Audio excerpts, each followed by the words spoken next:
திருச்சிற்றம்பலம். இன்று நாம் சரஸ்வதி பூஜையின் போது வரும் வரலாற்றை பற்றி பார்க்கிறோம். வாருங்கள். ஆயுத பூஜை என்று பெயர் வந்தது எப்படி? ஆம், பஞ்ச பாண்டவர்கள் சூதாட்டத்தில் தோற்று வனவாசம் சென்ற பின்னர் யார் கண்ணிலும் தட்டுப்படாமல் இருக்கும் அஞ்ஞான வாசத்தை மேற்கொண்டனர்.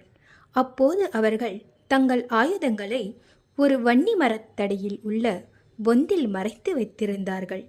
அஞ்ஞானம் வாசம் முடிந்த பிறகு ஆயுத பூஜை நாளில் அந்த ஆயுதங்களை எடுத்து வன்னி மரத்தடியில் வைத்து பூஜை செய்தனர்.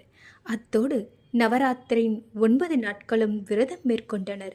பாண்டவர்கள் ஆயுதங்களை வைத்து வணங்கியதால் அவ்விழாவுக்கு ஆயுத பூஜை என்று பெயர் வந்ததாக புராணங்கள் கூறுகின்றன. சரஸ்வதி தேவியின் மூச்சில் இருந்துதான் வேதங்கள் தோன்றின என்று சொல்வார்கள். தமிழ் எழுத்துக்கள் அனைத்தும் வடிவமாக சரஸ்வதி தேவி திகழ்கிறாள். சரஸ்வதி தேவிக்கு அட்சாட்சர சுந்தரி என்ற பெயரும் உண்டு. எழுத்துக்கள் அனைத்தும் 51. இவற்றின் முதல் எழுத்து ஆ.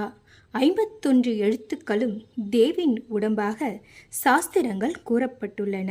எனவே தான் அவர் கையில் இருக்கும் ஸ்படிகமானியின் உள்ள மணிகளும் 51ஆக அமைந்துள்ளது. சரஸ்வதி பத்திரம் என்னும் இலை ஒன்று உண்டு. அது என்ன? அதுதான் வல்லாரை.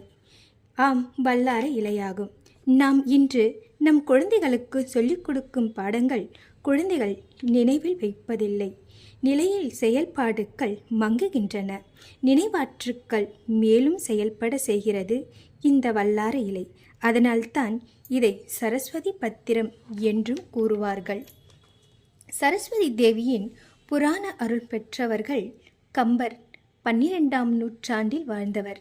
இவர் தமிழில் விரதம் என்னும் பாவகையை முதலில் கம்பர்தான் அறிமுகப்படுத்தினார். தமிழ் இராமாயணத்தையும் எழுதினார். சரஸ்வதியின் அருள் பெற்று சிறந்த புலவனாகவும் இறங்கினார். பிறகு காளிதாசன் அன்னையின் அருள் தன் நாவில் புஜட்சர மந்திரத்தை எழுத பெற்றார்.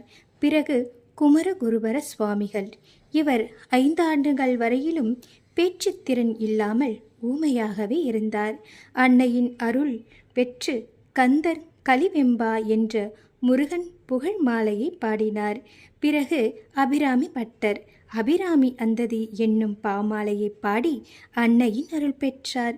சரஸ்வதி தேவியின் குருநாதர் யார் தெரியுமா? கல்வி தெய்வமாக திகழும் சரஸ்வதி தேவிக்கு குருநாதர் உள்ளார். அவரிடம் மாணவியாக இருந்து உபதேசம் பெற்று உலகத்துக்கே சரஸ்வதி தேவி வழிகாட்டினார். அவர்தான் ஹயக்ரீவர் ஆவார். கல்வியின் கடவுளாக போற்றப்படும் அவர் சரஸ்வதி தேவியின் குருநாதரும் ஆவார். குதிரை முகத்தில் காட்சி தருபவர்.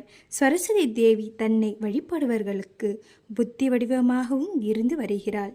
நாமும் அன்னையின் அருள் பெற்று இன்று சரஸ்வதி பூஜை கொண்டாடுவோம். வாருங்கள்.